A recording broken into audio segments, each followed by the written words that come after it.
Boa noite, companheiros e companheiras.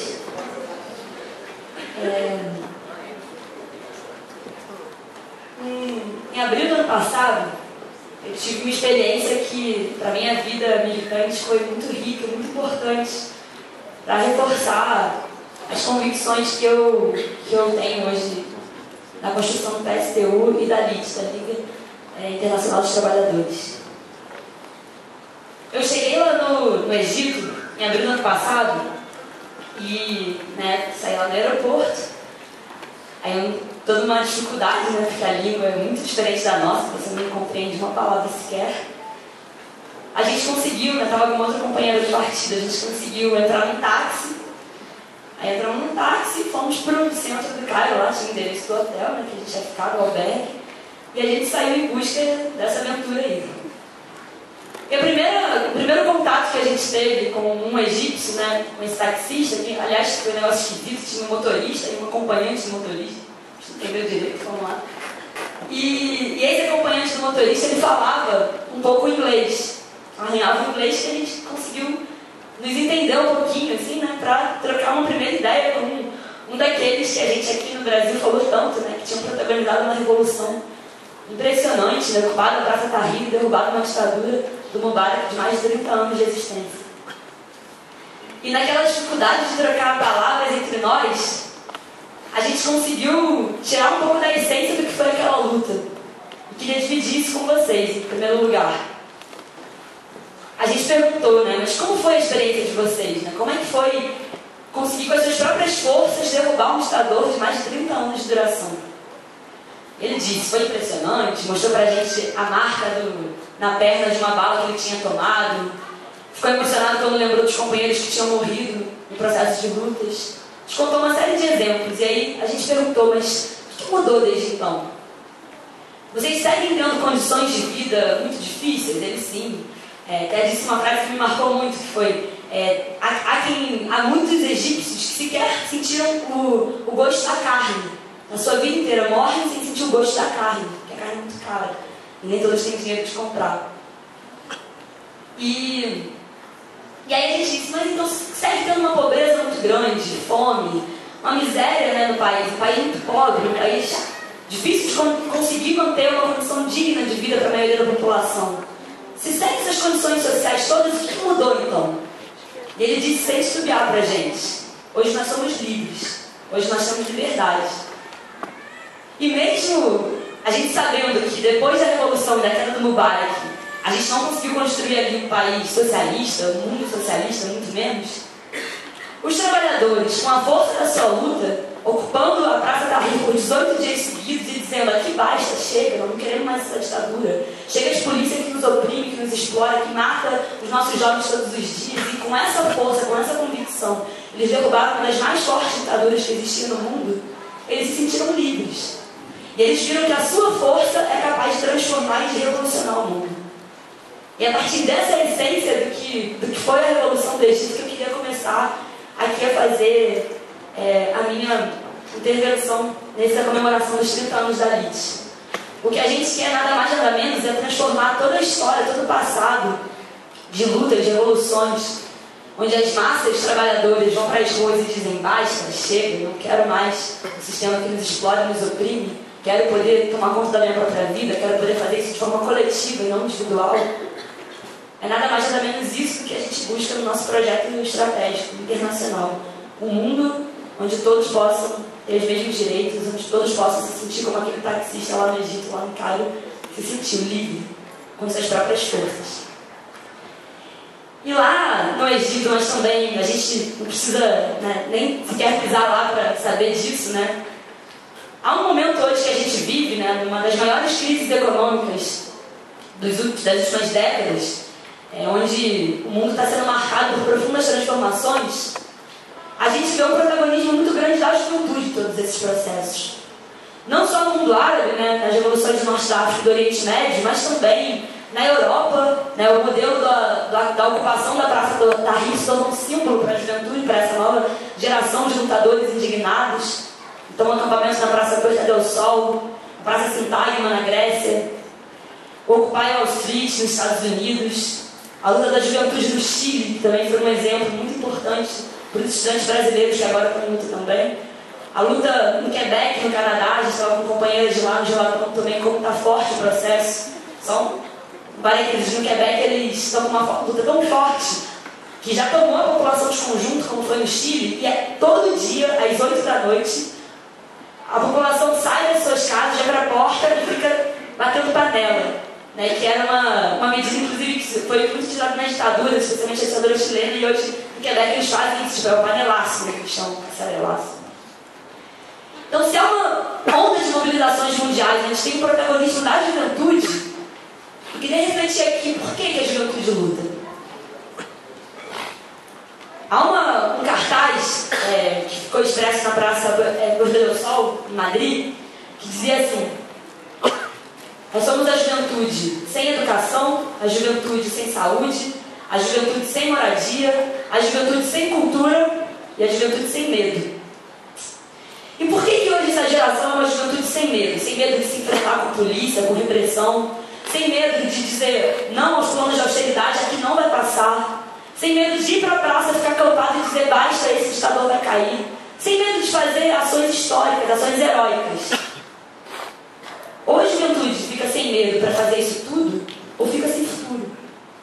Essa que é a realidade colocada hoje para a geração de jovens do mundo inteiro. E pessoal, um sistema que não é capaz de dar futuro para toda uma geração, como que ele próprio pode ter futuro? Um sistema como esse tem que acabar. Um sistema como esse tem que dar um fim, um basta nele. Para que essa geração que hoje, dentro de um sistema capitalista que não lhe dá futuro, possa construir um outro com as suas próprias mãos. E o sistema capitalista hoje, em base a emergir de toda essa crise econômica mundial, não dá futuro para a juventude porque, em primeiro lugar, não é capaz de garantir condições dignas, mínimas, dignas de vida para toda essa geração. Lá no Egito também eu tive contato com um desempregado, um jovem desempregado que era a cara, o retrato da revolução. A gente conheceu ele porque ele estava pintando no muro, escrevendo revolução, sim ou não? Botando ponto de interrogação. A gente foi conversar com ele também, arranhando um inglês muito precário, o nosso também era, então não se entendia. E ele disse, a gente questionou, mas por que sim ou não, revolução, tudo? Ele dizia, não, aqui porque a revolução teve uma parte só, tem que seguir, a gente tem que tomar o poder nas nossas próprias mãos, calma, não cuida com ele, isso aí mesmo, tá certo? E ele era retrato da revolução, porque era um jovem arquiteto, formado, que não tinha a menor perspectiva de ter um futuro, de ter um emprego de fato. Ele era mais um na fileira dos desempregados, que hoje são 50% na Espanha, que hoje são mais de 60% na Grécia, um país em ebulição social, em guerra social, como o conjunto da Europa. E é uma contradição que a gente enxerga que hoje essa juventude é uma juventude desempregada, uma juventude que não pode ter a mínima condição de escolher ter um filho e poder saber que ele vai ter uma vida depois, no futuro, poder crescer, ficar tranquilo, ter amigos, namorado, se desenvolver. Uma juventude que não pode ter um emprego no futuro para poder colocar suas potencialidades a serviço das coisas que gosta de fazer, das suas aptidões. Uma juventude que não tem essa perspectiva de vida. E, contraditoriamente, uma juventude que teve acesso a uma educação mais precarizada, mas teve mais acesso à educação. Porque hoje o projeto do imperialismo de conjunto para a educação ele parte de duas lógicas fundamentais que também se expressam aqui no Brasil. Uma delas é a lógica de que a educação é um privilégio, não um direito. Lá no Chile os estudantes diziam isso, né? A educação se defende, não se vende. Porque hoje a educação é uma mercadoria. Você vai no mercado, compra escova de dente, compra arroz, feijão, compra chinelo e compra educação. É assim que o sistema capitalista faz hoje com a educação. Transforma ela mais uma mercadoria. Nas fábricas de diploma que existem espalhadas pelo mundo inteiro. E a outra lógica que o imperialismo de conjunto, o sistema que a gente vive, trabalha com a educação, é a lógica de que é preciso aqui formar jovens com uma baixa qualificação profissional para que ocupem cargos de trabalho mais precários no mercado de trabalho. Essa é a lógica fundamental, inclusive, do Reúne, que é inspirado no projeto da Universidade de Bolonha, que veio lá da União Europeia. A gente tem um companheiro que a gente conheceu aqui no Congresso da CSP com Lutas, que é o companheiro Juan. Alguns jovens aqui, né, conheceram ele. E ele é um companheiro do Partido Corrente Nova, né, lá da Espanha. E ele eu estava conversando com ele pelo Facebook, ele estava me contando da greve da educação que eles estão construindo agora na Espanha. E é uma greve que, claro, tem todo o pano de fundo da crise econômica, mas que questiona no conjunto o modelo de educação da Universidade de Bolonha. Questiona esse modelo de que aqui a juventude tem que ser formada para ocupar postos de trabalho precário. Um modelo de educação nada crítico, um modelo de educação que não volta à produção de conhecimento para a classe trabalhadora, para resolver as mazelas, as tantas mazelas que o capitalismo coloca no mundo que a gente vive. E a greve lá está fortíssima, e não é a única, né? Então, se a gente vê no mundo inteiro, né, e há uma... Não sei se vocês sentem, mas eu estou sentindo muito. Acabei de vir da FRJ, um negócio de louco lá, uma Comando Nacional de Greve, uma loucura, disputa política, uma todo... Eu sinto concretamente, eu acho que o conjunto sente os ventos que vêm desses países, né? Os ventos que vêm da juventude lutando no mundo inteiro. A gente que ouviu tanto mais em 68, né? Os ventos da França, tudo. Pô, agora está acontecendo. No México, por exemplo, os estudantes começaram a fazer lutas fortes. Logo de cara vai chamar, é a primavera mexicana aqui. É a primavera, tá rolando aí uma nova primavera, de todo canto do mundo. E aqui no Brasil, cada vez mais a juventude perde também medo. O tal do medo lá por não ter futuro, porque está percebendo que também não vai ter futuro. Que não vai ter a condição de ter a mesma vida que nossos pais tiveram. E essa juventude que está perdendo medo aqui no Brasil, está em greve agora. No movimento estudantil está em greve, está protagonizando a maior greve dos últimos 10 anos. Os nossos companheiros mais antigos do partido diziam que só se combate essa greve com a greve de 98, que derrubou a PEC 370, que a FHC queria impor, que era o modelo de educação chilena no Brasil, que cobrava mensalidades nas universidades públicas em base a critérios socioeconômicos. Foi a gente lá atrás que derrubou isso em 98, e é a gente agora que vai derrubar o projeto do Reúne, o PNE, todo o pacotão de educação que o governo quer impor em base ao modelo neoliberal, em base ao modelo de precarização e privatização da educação como um direito. Mas sabe o que é mais legal? Que não é só o movimento estudantil, a juventude do movimento estudantil, das universidades e escolas que estão lutando. A gente vive uma onda, né, de lutas no nosso país, ainda um tanto quanto fragmentadas, mas começam a ter cada vez um peso maior nos rumos da conjuntura. Uma conjuntura que agora o governo está tendo que administrar com muito mais dificuldade, pela chegada um pouco mais forte dos efeitos da crise econômica. E essa juventude também se expressou, sabe aonde? Na greve das obras do PAC, na greve dos operários da construção civil de Belo Monte, na greve dos operários da construção civil das obras da Copa, na greve dos Correios do ano passado, na greve dos bancários, na greve dos professores estaduais, que agora voltam em greve aqui no Rio de Janeiro, e uma série de processos de luta importantíssimos, de metalúrgicos, de todo tipo de funcionalismo público, todo tipo de categoria. Aqui no Brasil, também a juventude, a renovação das categorias, tem se expressado como uma vanguarda importante dos processos. E isso tem que nos fazer tirar grandes conclusões, porque, gente, o fato de ter uma juventude, uma nova geração de lutadores indignados no Brasil, coloca uma série de elementos que nos identificam na nossa luta, a luta dos estudantes com a luta de toda essa juventude trabalhadora. Porque essa juventude está começando a ficar cada vez mais indignada, e o governo ficar insistindo em dizer que hoje nós somos a 6ª economia do mundo, enquanto esse crescimento econômico vai para o bolso do banqueiro, vai para o bolso da empreiteira, não vai para a educação, não vai para os serviços públicos de qualidade. Porque é uma juventude indignada em ver que no Brasil, que é o país do futebol, recebe a Copa e fecha a porta do povo. Recebe a Copa e tira da entrada da juventude que não pode ter acesso aos jogos de futebol. É uma juventude indignada porque na hora que vai para casa, quando mora na favela, especialmente quando é negro, tem que enfrentar a polícia com arma na mão pedindo para revistar. É uma juventude indignada porque quando engravida, as mulheres jovens não podem ter direito ao seu corpo. Porque se escolhem não ter o filho, não tem direito ao aborto legal. Se escolhem ter, não tem direito a uma maternidade segura.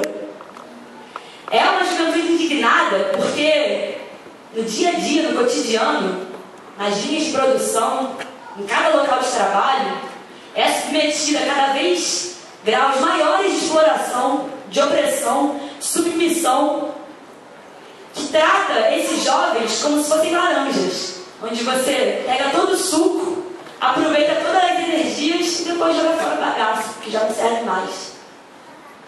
E é por essa indignação que a gente luta. E no momento que a gente vive de uma crise econômica mundial, onde vai deixar marcas muito profundas na transformação do mundo, e onde a gente viveu ano passado a queda de um mito, nós que crescemos na década de 90, ouvindo tudo quanto é canto que não existe saída por fora do capitalismo, que a história acabou, que a história chegou ao fim, e que a gente viu esse mito cair por terra, com as revoluções que se espalharam pelo mundo. Onde que a gente quer chegar com essas lutas todas? Porque está claro que vai ter revolução, está claro que vai ter transformações no mundo inteiro. Essa crise econômica e essas revoluções que acontecem hoje são prova cabal disso. Agora, não basta a gente simplesmente constatar isso na realidade. É preciso a gente apontar qual é o caminho que elas devem seguir. Para onde que elas devem trilhar. Na nossa opinião, na opinião do PSTU e na opinião da Liga Internacional dos Trabalhadores, a gente acha que essa indignação toda tem que se transformar em revolução.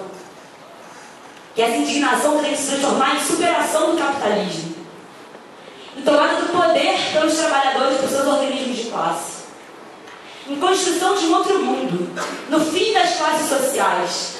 Na construção de uma sociedade igual de todos. Que os trabalhadores possam trabalhar durante o tempo, ter o tempo livre para exercer as suas aptidões. Que a gente possa se desenvolver plenamente, sem alienação que suga todas as nossas capacidades que o capitalismo impõe. É para isso que a gente acha que tem que seguir essas revoluções que acontecem no mundo inteiro e as transformações que estão colocadas nessa crise econômica. E aqui no Brasil, a gente tem uma nova geração em luta aí, né?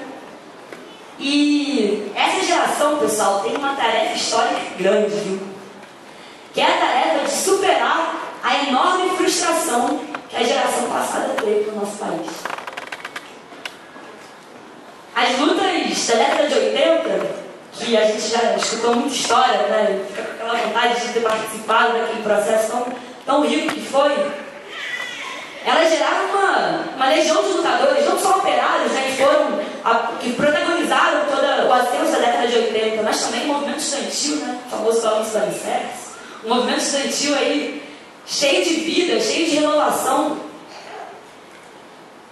E aquela geração, toda aquela luta foi canalizada por um projeto, né, um projeto que varreu aí a década de 90 no nosso país. E tinha um nome, né, encabeçando ele, que era Luiz Inácio Lula da Silva.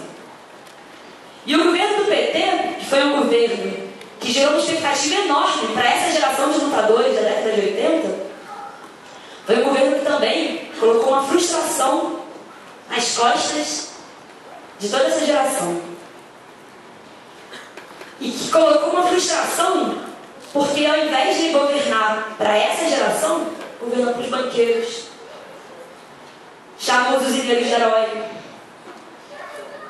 colocou na consciência dos trabalhadores que o caminho é a conciliação de classes e não a luta de classes, que o caminho é uma coexistência pacífica com o imperialismo, com o Obama, com os Estados Unidos, e não uma resistência a eles, que se gaba tanto do crescimento econômico que viveu no último período do nosso país, mas que está cagando para que esse crescimento econômico não tenha servido em nada para beneficiar a vida de milhões e milhões de brasileiros que sofrem todos os dias com os seus trabalhos, com a exploração e a opressão do sistema capitalista. E aí é que entra a tarefa histórica dessa nova geração de lutadores. É a tarefa de ultrapassar a barreira que foi imposta para a geração passada, onde o caminho era eleger um presidente que estava pronto, que o Brasil ia mudar. É, portanto, ultrapassar a barreira do próprio capitalismo. É de falar para essa juventude, olhar nos olhos dela e dizer: tem possibilidade de um futuro, sim, pra gente. mas não no sistema que a gente vive. Não no sistema que não dá futuro pra gente. Esse sistema que não dá futuro pra gente, ele é que não tem futuro, não a gente. A gente tem, por fora dele. E é isso que a gente tem que dizer para essa juventude, para essa nova geração de lutadores. E, gente, se o mundo é repartido em dois lados, se aqueles que se beneficiam da exploração dos outros, se há um racha na população mundial entre aqueles que são privilegiados e aqueles que são que colocam todas essas energias para privilegiar, são obrigados a privilegiar os outros, os tais dos 99%, no caso, essa galera tem que tomar partido. Nós não podemos ver o mundo pela metade, onde a grande maioria é explorada, é oprimida, é sugada as suas energias para beneficiar alguns poucos, e a gente não toma um lado nessa história, nós temos que tomar partido. E o lugar dessa geração, para superar a frustração histórica do nosso país, e para superar o problema das revoluções e das mobilizações em todo o mundo, que não apontam com clareza qual que é o projeto que querem seguir, é no Partido Revolucionário. É no Partido Revolucionário no nosso país, é no Partido Revolucionário Mundial. E é por isso que eu construo o PSTU, a Seção Brasileira da LIT. Porque esse é um partido que hoje coloca como tarefa imediata a necessidade da revolução socialista, que deve ser construída com paciência revolucionária, mas que deve ser construída todos os dias, incessantemente, em cada canto do mundo. E o Alejandro estava me falando aqui antes da gente começar que o partido bolchevique da Rússia, que tomou o poder em 17, ele era um partido conhecido por ser o partido dos jovens operários. Então o partido bolchevique, né, também tinha uns companheiros mais antigos, não era um partido só de jovens operários, mas os bolcheviques diziam, partido dos jovens operários. Todo o movimento operário da época conhecia o partido bolchevique como o partido dos jovens operários. Sabe por quê? Porque o lugar da juventude é fazer revolução, o lugar da juventude é um partido revolucionário. Porque se a gente quer construir um novo mundo, a gente precisa da nova geração com a gente. Da nova geração de lutadores, daqueles que constroem o novo nas lutas que estão espalhadas pelo mundo inteiro. Esse novo que está sendo construído nas lutas espalhadas pelo mundo inteiro é a sementinha do novo mundo que a gente quer construir. E por isso o lugar da juventude, da nova geração de lutadores é um partido revolucionário. E para terminar, eu acho que o Partido Revolucionário ele tem duas grandes tarefas pela frente. Uma delas é saber ter uma humildade enorme. Uma humildade, porque não é o Partido Revolucionário sozinho que resolve esse problema grande aí do capitalismo. Está longe de ser. O Partido Revolucionário tem que ser muito humilde, porque tem que saber e confiar que é na força dos próprios trabalhadores, com as suas próprias organizações, em base a critérios objetivos de democracia operária, que vão conseguir tomar nas suas próprias mãos o poder das suas vidas, dos seus governos, dos seus países, do mundo inteiro. Então a humildade do Partido Revolucionário é fundamental.